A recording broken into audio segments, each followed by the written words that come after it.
Ketemu lagi dengan Ikram di tempat, dan sekarang saya akan menjelaskan semua materi yang pernah diajari oleh dosen kesayangan kita pada semester 4 ini. Jadi saya akan memberi timestamp pada setiap materi, dan tentunya saya akan menjelaskan dengan singkat, padat, dan semoga jelas. Let's jump to the topic. Jadi kita akan awali video kita dengan metode-metode linear system. Metode yang pertama adalah Gauss dan Gauss-Jordan. Apa bedanya?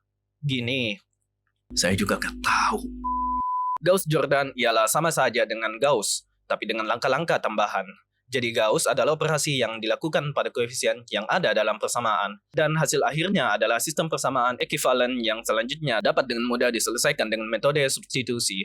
Syarat untuk eliminasi Gauss adalah jika suatu baris tidak nol atau semua nol, maka bilangan pertama yang tidak nol adalah 1 atau 1 utama. Baris nol terletak paling bawah 1 utama. Berikutnya berada di kanan 1 utama, baris di atasnya. Di bawah 1 utama harus nol. Bentuknya nanti akan seperti begini. Jadi langsung ke contoh kasusnya. Tuliskan dalam bentuk matriks. Misal baris pertama sebagai baris poros dan bilangan pertama sebagai poros. Langkah awal adalah baris pertama digunakan untuk mengeliminasi elemen di kolom pertama dari baris kedua dan ketiga. B1 dikalikan setengah untuk mengeliminasi B2. B1 dikalikan setengah untuk mengeliminasi B3. B2 kurang setengah B1. B3 kurang setengah B1. Sudah itu, B2 kali 2 dan B3 kali 2. Selanjutnya adalah pakai B2 untuk eliminasi elemen kolom di kolom 2 dari B3. B3 kurang min 1 kali B2. Langkah terakhir adalah gunakan substitusi untuk mendapatkan penyelesaian. Jadi untuk nilai Y adalah ini, lalu nilai X adalah ini. Sekarang untuk Gauss-Jordan. Gauss-Jordan membuat hasilnya lebih disederhanakan lagi. Rumusnya bisa dilihat dengan gambar ini. Jadi langsung saja kita ke contohnya. Jadi B2 kurang 2 kali B1, B3 kurang 3 kali B1, B1 kurang 3 kali B2, B1 kurang setengah. Setelah kita dapatkan hasilnya yaitu, Jadi matriks koefisien A dalam SPL dapat diuraikan atau dikomposisi menjadi 2, yaitu matriks tridiagonal bawah dan matriks tridiagonal atas. Perbedaannya adalah tridiagonal atas elemen di bawah, diagonal utamanya bernilai 0. Sedangkan tridiagonal bawah, elemen di atas diagonal utamanya bernilai 0. Jika matriks A non-singular, maka ia dapat difaktorkan menjadi matriks tridiagonal atas dan bawah. Guna dekomposisi adalah dipakai untuk menemukan solusi SPL. Contoh, matriks ini bisa diubah menjadi matriks tridiagonal atas dan bawah seperti begini. Selanjutnya adalah Doolittle method. Dengan menggunakan konsep decomposition tadi, kita akan masuk ke persamaan ini. Langsung saja ke contohnya. Kita konversi ini menjadi matriks lalu melakukan decomposition. Hasilnya nanti begini. Jika LY sama dengan B, maka dengan substitusi kita dapat Y1 sama dengan 5, Y2 sama dengan 1, dan Y3 sama dengan 2. Dan jika UX sama dengan Y, maka dengan substitusi kita dapat X1 sama dengan 4, X2 sama dengan min 1, dan X3 sama dengan 2. Cholesky method. Metode ini khusus dilakukan untuk mendekomposisi matriks definite positif yang simetris. Jadinya nanti seperti ini. Metode ini dapat dibagi 2 sesi persamaan. Metode untuk elemen non-diagonal dan juga untuk elemen diagonal. Jadi contohnya seperti ini. Langsung dengan dekomposisi.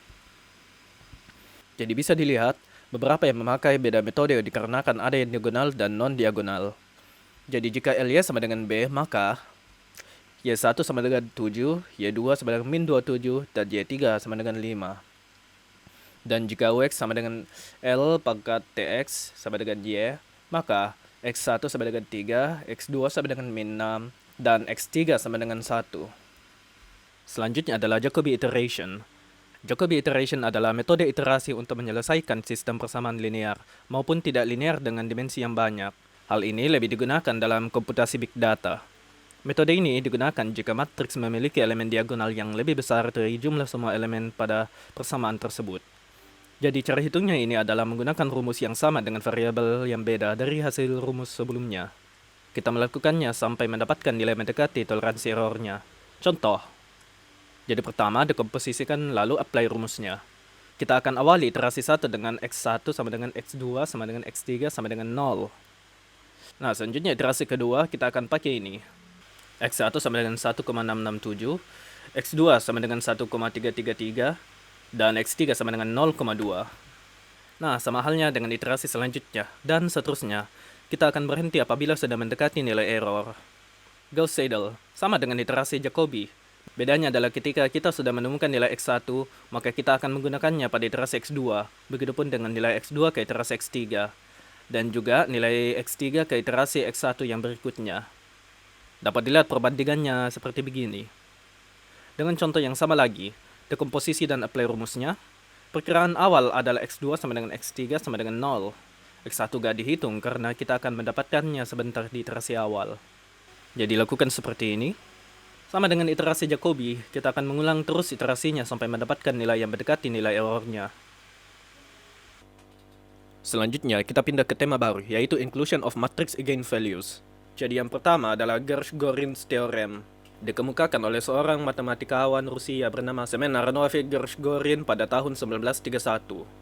Teori tersebut adalah sebuah teorema dalam aljabar linear yang memberikan batasan letak nilai eigen pada matriks dengan cara mengevaluasi lingkup Gershgorin. Kita langsung saja ke contohnya. Jadi, kita diberi matriks 4x4, lalu kita disuruh cari lingkaran Gershgorinnya dan juga spektrum atau nilai eigennya. Yang pertama adalah kita menggunakan rumus Gershgorin. Nanti bentuknya seperti ini. Sesudah dapat hasilnya, kita dapat gabungkan dan akan jadi seperti ini. Teorema ini pertama kali diajukan oleh matematikawan Jerman Lothar Kolatz. Kolatz Inclusion Theorem menyatakan hubungan antara nilai eigen dari suatu matriks dan interval yang terbentuk oleh rasio komponen dari vektor hasil perkalian matriks dengan vektor eigen tebakan. Dengan menggunakan konsep ini, teorema ini menyediakan batasan interval yang berguna dalam mencari batasan nilai eigen dari matriks A. Dengan menggunakan rasio komponen dari vektor hasil perkalian matriks dengan vektor tebakan. Langsung ke soal. Diberi matriks A dan X.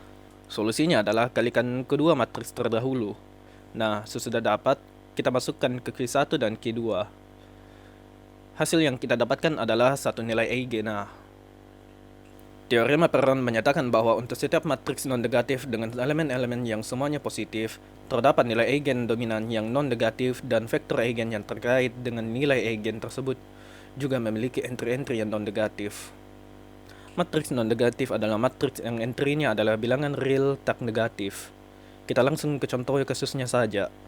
Langkah pertama adalah kita verifikasi jika matriks ini adalah matriks non-negatif dengan semua elemen positif dengan rumus ini. Setelah mendapatkan nilai eigennya, kita periksa apakah eigenvalue dominannya non-negatif atau tidak. Kita menggunakan lambda pertama untuk rumus mencari K.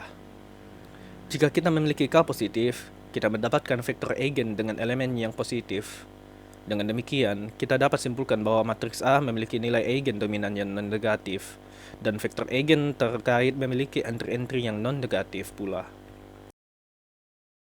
Teori masyhur diciptakan oleh matematikawan Jerman, Isai Schur. Metode ini digunakan untuk memecahkan sistem persamaan linear dengan menggunakan pemisahan matriks menjadi blok-blok yang lebih kecil. Jadi, teorema ini menjelaskan bahwa setiap matriks persegi dengan elemen kompleks dapat diubah menjadi bentuk matriks segitiga atas melalui sebuah transformasi unitaris. Jadi, kita langsung ke contohnya saja. Sebuah matriks A 2x2. Langkah awal adalah dengan menghitung nilai eigennya. Lalu, kita mencari lambda yang memenuhi persamaan ini dengan menggunakan faktorisasi. Maka, akar-akarnya terlihat seperti ini. Langkah kedua adalah dengan membuat matriks transisi Q untuk mengubah matriks A menjadi bentuk Schur. Agar vektor eigen bukan vektor 0, maka hasil perkalian ini sama dengan 0. Dengan mengambil X1 kita dapatkan. Dengan demikian, vektor eigen X1 terkait dengan nilai eigen lambda 1 sama dengan 5. Proses yang sama dilakukan untuk eigen lambda 2 sama dengan 2. Dengan mengambil X1Y1, kita dapatkan. Dengan demikian, vektor eigen X2 terkait dengan nilai eigen lambda 2 sama dengan 2. Kita akhirnya bisa menggabungkan vektor eigennya sebagai kolom-kolom matriks Q. Langkah terakhir adalah menghitung matriks Schur-nya. Rumusnya adalah ini, di mana Q pangkat H adalah konjugat transpose dari Q. Hasilnya adalah saatnya untuk menjelaskan Householder's tree diagonalizations dan juga QR factorizations. Kedua metode ini sama-sama menggunakan transformasi Householder. Householder tridiagonalization adalah metode yang digunakan untuk mengubah matriks persegi jadi bentuk tridiagonal. Tujuannya adalah untuk menyederhanakan matriks menjadi bentuk tridiagonal. Contoh, Di sini kita dapat matriks 3x3. Langkah awal adalah kita perlu mengecek matriks simetris. Jadi A di sini mirip dengan A transpose. Selanjutnya, kita harus menentukan nilai N, W1, W2, dan W3. N itu dimensi A, yaitu 3. K itu 1, dan W1 itu 0. Untuk J sama dengan 1. Untuk mencari W2, kita harus mencari alfanya dengan ini. Setelah dapat alfa, kita bisa menggunakan jawabannya untuk cari W2. Sudah itu, untuk W3, kita harus mencari gammanya dengan rumus ini. Dan kita akan mendapatkan W3, yaitu langkah ketiga adalah menentukan nilai A. A sama dengan H kali A kali H, di mana H sama dengan inverse kurang 2 WW transpose. Jadi WW transpose akan berbentuk seperti begini. Jadi untuk WW transpose, kita masukkan W yang tadi kita dapatkan. Hasilnya nanti jadi begini. Kita masukkan lagi ke rumus H. Dan kita dapatkan jawabannya. Alhasil A sama dengan... selanjutnya, QR factorization adalah lanjutan dan metode untuk memfaktorkan matriks persegi menjadi hasil perkalian antara matriks ortogonal dan matriks segitiga atas. Setelah kita mendapatkan matriks tridiagonal A1, kita bisa menerapkan QR factorization-nya. Contoh, jadi dengan hasil tridiagonal tadi, langkah awal adalah menunjukkan matriks Q dengan metode transformasi Gibbons. Sudah itu kita hitung matriks R. Setelah dapat nanti hasilnya faktorisasi QR, akan menjadi seperti ini. Hasil QR akan kembali menjadi matriks A1.